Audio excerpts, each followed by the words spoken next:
La civilización romana no tuvo la riqueza de la griega, pero fue capaz de concretar en la realidad las ideas elaboradas por esta última.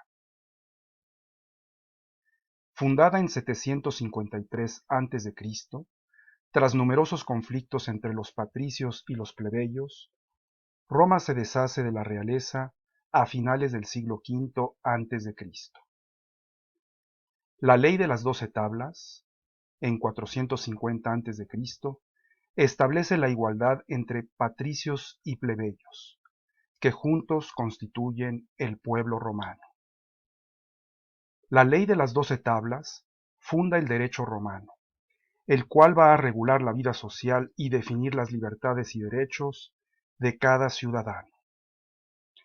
Al mismo tiempo, se consolidan las instituciones republicanas, Senado y pueblo. Para Polibio, en 200 a 125 a.C., la República Romana logra un equilibrio entre las ventajas de la monarquía, representada por los cónsules, la aristocracia, representada por el Senado, y la democracia, representada por el pueblo. En la Roma republicana, la organización de la ciudad se basa en el censo, del que dependen el reclutamiento en el ejército, el pago de impuestos, la organización de las asambleas políticas y el acceso a las magistraturas. Las instituciones se basan en el derecho de sufragio que posee cada ciudadano, pero que se realiza por grupo, curias, centurias, tribus.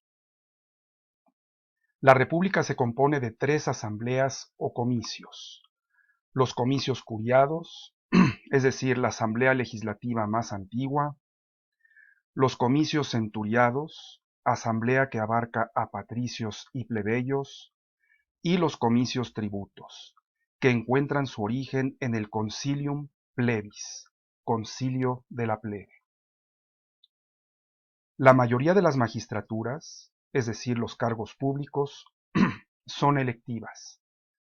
Los comicios curados y los comicios centuriados eligen a los magistrados superiores, cónsules, pretores, censores.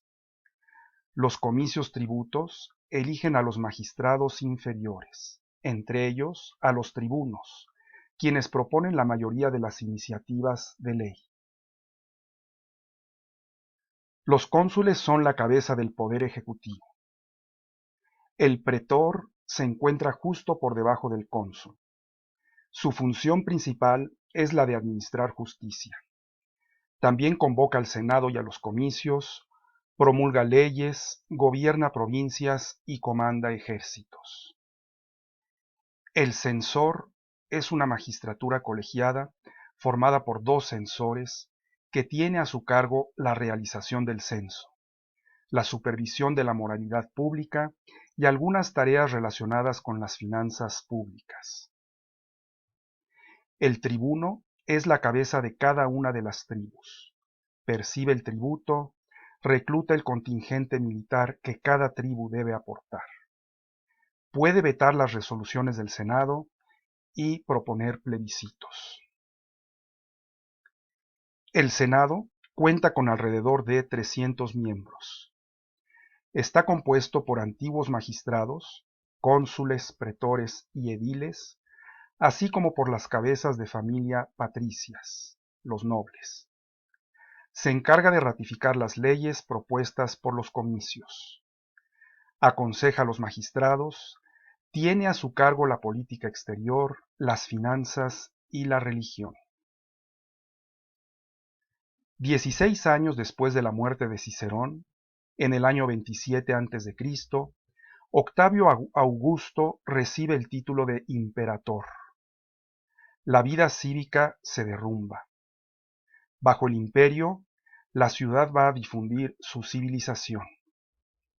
El Imperio Romano de Occidente cae en 476. El de Oriente, Bizancio, se mantiene hasta 1453 después de Cristo.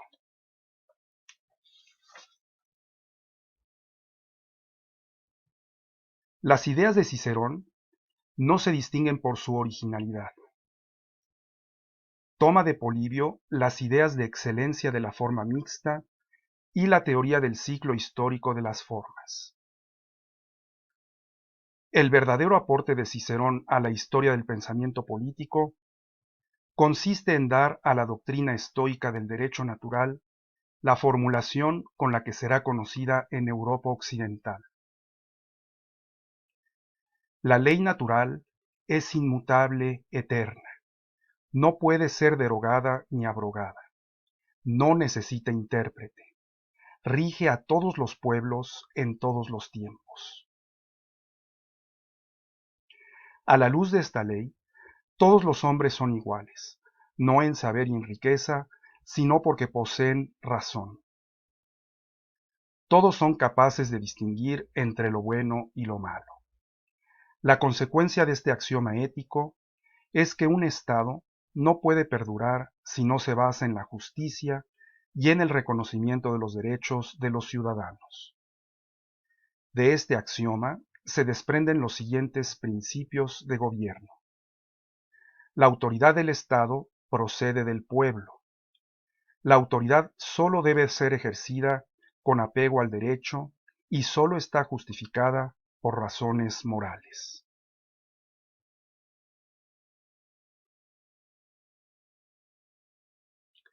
La oposición entre derecho positivo, derecho creado por el legislador, y derecho natural, un derecho superior que existe independientemente del legislador, sigue siendo hoy la cuestión clave de la filosofía del derecho. El problema se plantea en los siguientes términos. ¿El derecho es únicamente el sistema de normas establecido por el poder público o existe un derecho superior independiente de la voluntad legisladora? Para Santo Tomás, toda ley que se aparta de la ley natural no es ley, sino corrupción de la ley. Y toda ley humana tiene carácter de ley en la medida en que se derive de la ley natural, en la medida en que sea justa. Gustav Radbruch, filósofo alemán de la primera mitad del siglo XX, expresa algo similar cuando afirma que cuando una ley niega conscientemente la voluntad de justicia, carece de validez.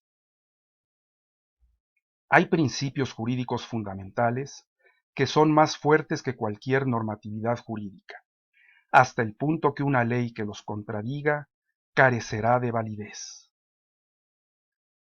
En Alemania, la Corte Federal en Asuntos Penales y el Tribunal Constitucional suelen sostener, invocando a Radbruch, que se debe negar validez a determinadas prescripciones jurídicas por contradecir en medida intolerable el derecho natural, la justicia o un ámbito general del derecho.